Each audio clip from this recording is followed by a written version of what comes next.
Okay, hello everyone. So we had a very interesting discussion about where colonialism, slavery, and economic history fits into core.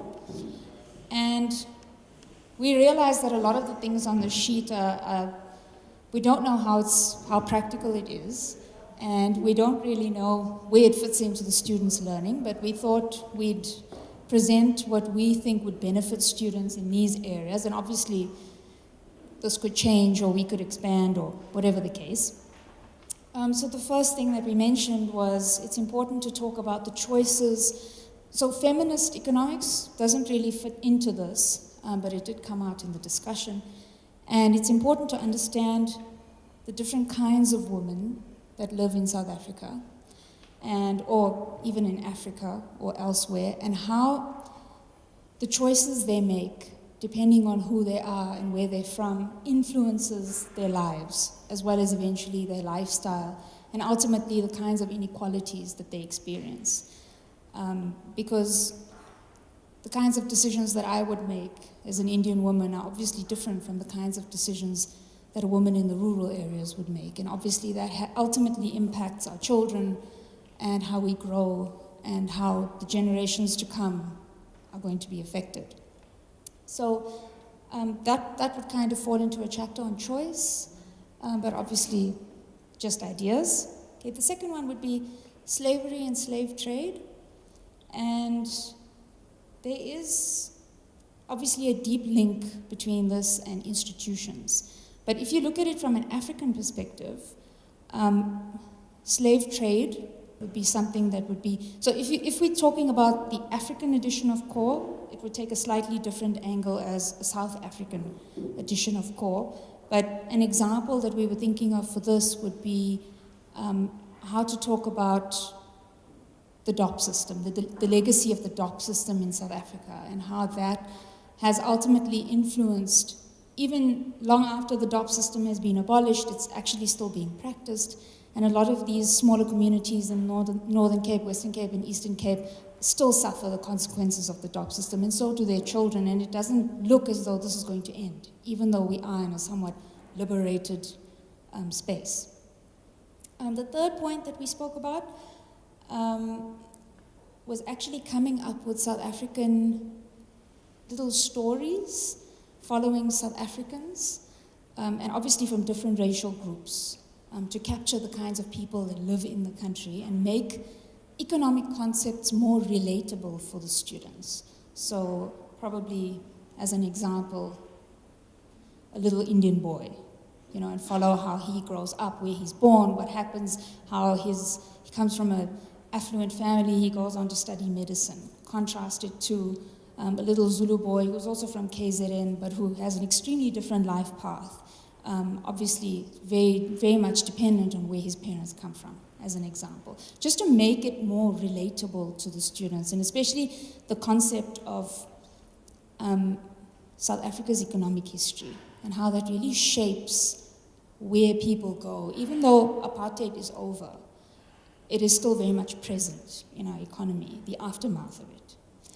And then obviously we grappled with whether an economics of apartheid chapter is needed in the book, or whether an economics of colonialism chapter or section or box or something, because students need to understand the context of the South African economy before they can understand how decisions are made and how governments behave.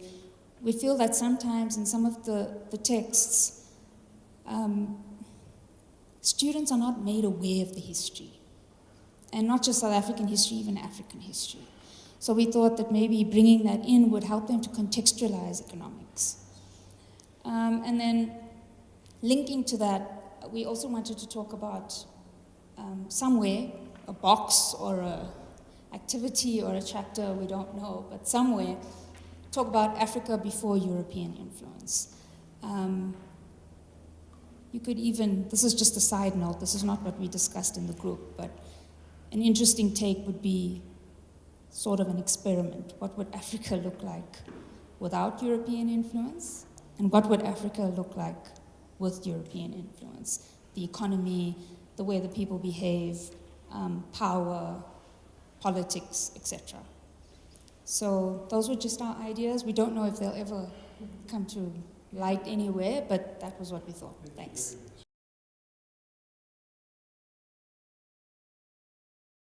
We were talking about labor markets, and the thing about labor markets is that it's not something which I think can be uniquely contained in one chapter, because the influence of the labor market, it permutates itself across a multitude of dimensions. So what we've got is a whole list of ideas, some of them stemming probably from things which we are already teaching and mentioning to our students through various ways in which we teach already. So some of the things which we thought we can't lose when we talk about South Africa and South African labor markets wherever we teach it in a core curriculum would be issues around, first of all, data, because South Africa's got really, really rich labor market data, and it goes back quite a while. So we've got a long history of information on employment and unemployment, differences in definitions, the fact that those have been debated extensively over time, not just within South Africa, but also internationally. So that kind of history we wouldn't want to lose.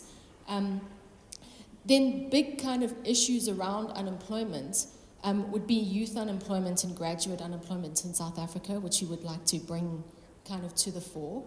The fact that sometimes for us, it's important that students understand how information on labor markets is captured. So kind of a discussion on surveys and surveying and obtaining information from a population, and the fact that it's a sample population and that not everybody's interviewed. We were saying that I always ask my students, has anybody ever been interviewed as part of the labor force survey? And most of them don't know what it is because their households have never been interviewed. But that kind of linking the data to the information, and then recognizing that gets used in policy as well. We obviously can't talk about any of these things without thinking about discouraged workers in South Africa, so that would be one thing which we would obviously want to keep. We would want to highlight the huge segmentation of the labor markets, sectoral segmentation, gender, racial lines, and how that then transmits itself into various other kind of economic issues. One of the things, because we were also trying to think of kind of narratives, and a potential narrative in South Africa currently is a kind of context of xenophobia and immigration, and how immigration laws have changed, and then how within communities people are perceived, or immigrants might be perceived negatively, and how they respond to that, but then also the labor market implications. So we could kind of have a narrative around kind of immigration into South Africa, which we thought might work. There's kind of a few other things. We can't talk about labor markets in South Africa without thinking about unions, without thinking about minimum wages, for example. And then we thought, because we also got a bit onto the teaching of this, which was, our kind of economists in action. We named two that came to mind straight away. One would be Imran Valodia and his current work on minimum wages, which would make a very good kind of video if he was explaining that. And then also some of the work that Haroon Borat's done. There are others, obviously, as well. We thought that it would be very nice to have information, or I think it was, where's she gone? Where's Lee gone?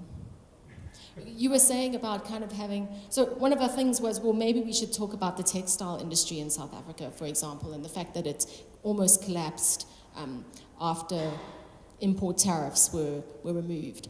And one of the things would be to go to the places where the textile industries were and kind of show videos and say, well, this is where these places were, because it doesn't leap out of a page automatically to students. So if we can say, well, this was the building, and this is some of the people who used to work there, and this was what happened and how their lives were affected thereafter. We thought that would be a nice way of contextualizing it. And so some of what we were thinking about was not just content in the book or in an online version, but also how to bring it out, make it tangible for the students. So there's some other things. I don't know if anyone who was in the group wants me to expand any further.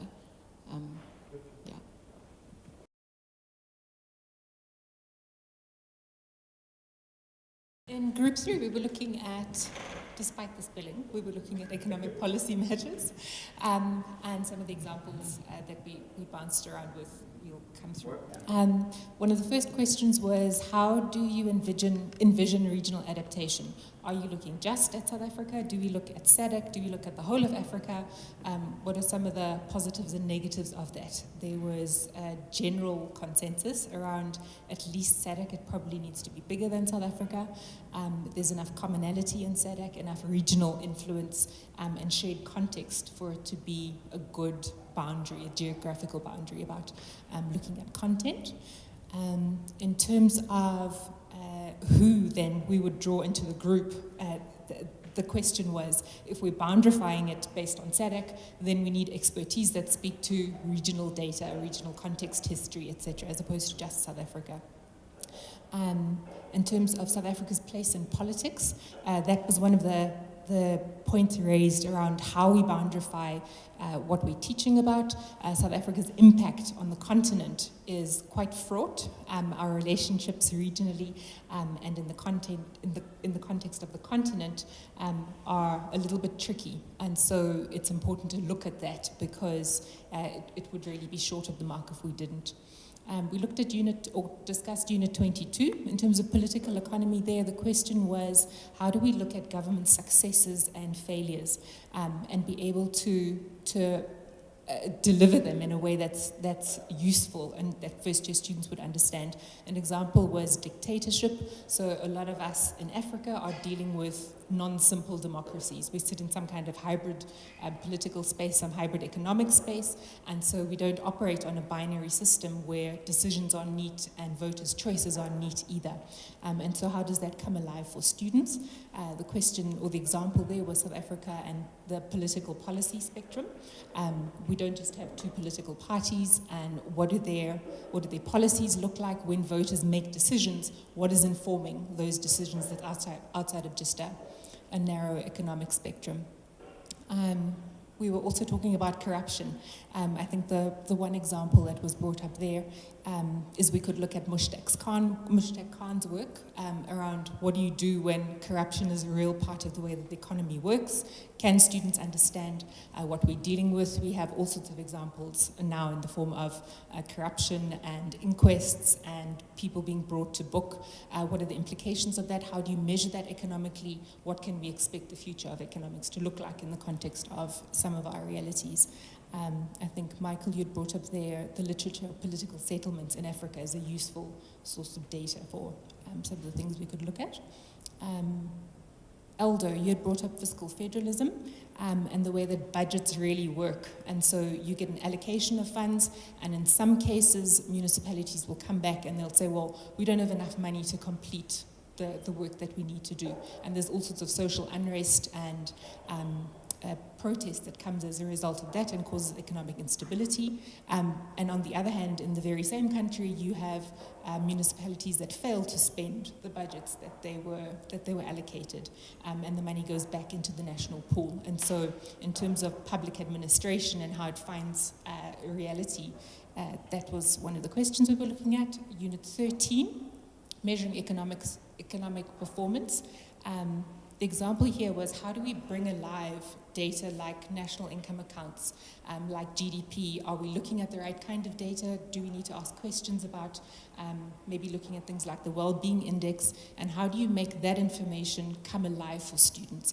So could you deliver it in a way, say that the well-being index or the human development index could have weights changed? I think, Wendy, you had brought that example up, and you could see the impact of different decisions or different policies in the economy and help put that in perspective.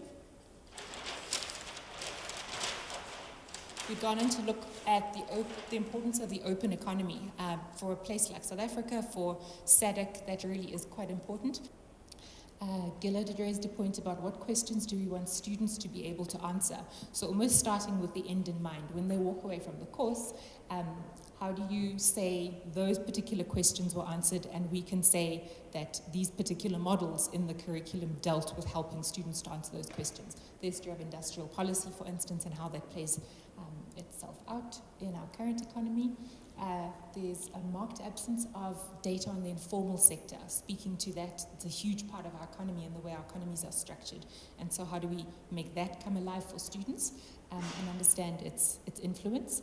And then the last point was the reality of who informs policy. You can have all sorts of very smart people around the table, and in some cases the politicians will drive the agenda. And so that's a real part of what we need to bring students to understand.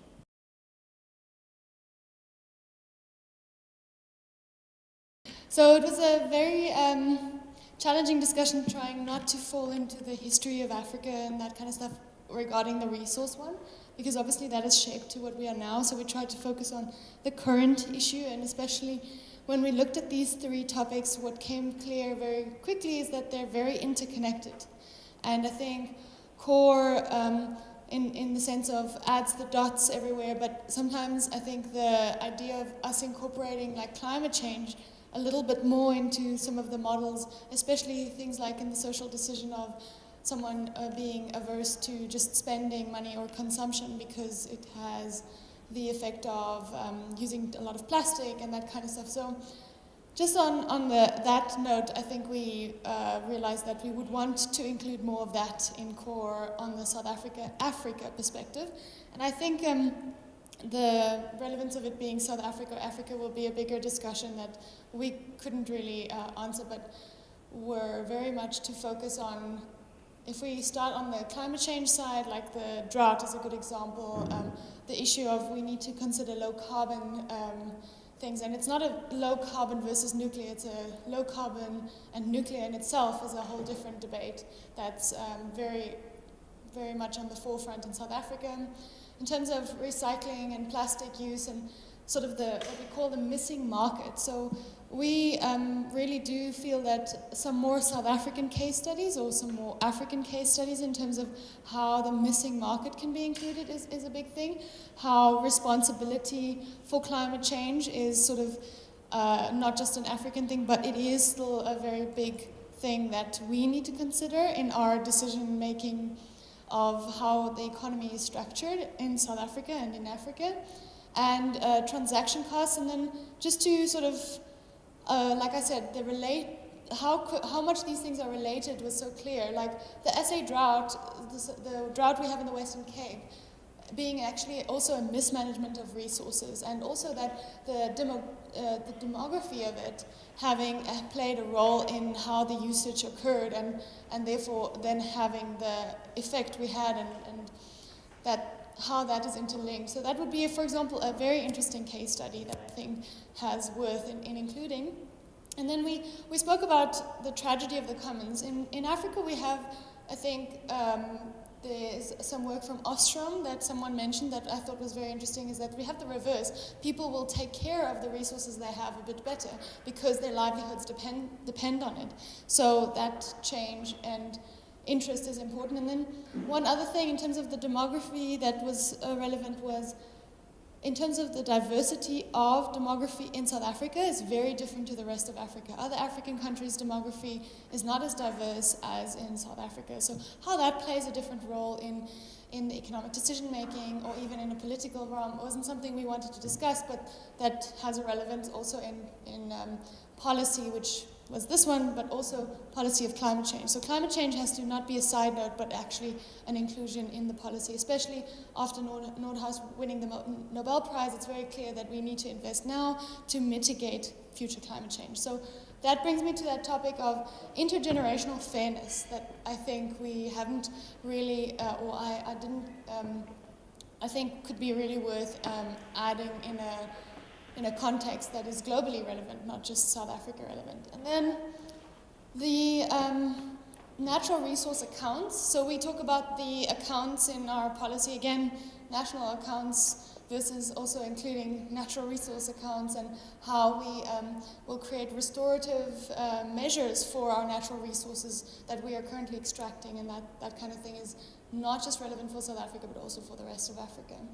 And then what was really sort of interesting in sort of the climate change aspect is if we think about what we call, we dubbed it the Nano Economy, where someone in a village has a very different decision-making process with respect to money or with respect to the resources they're going to use, the natural resources versus also the livelihoods that they form.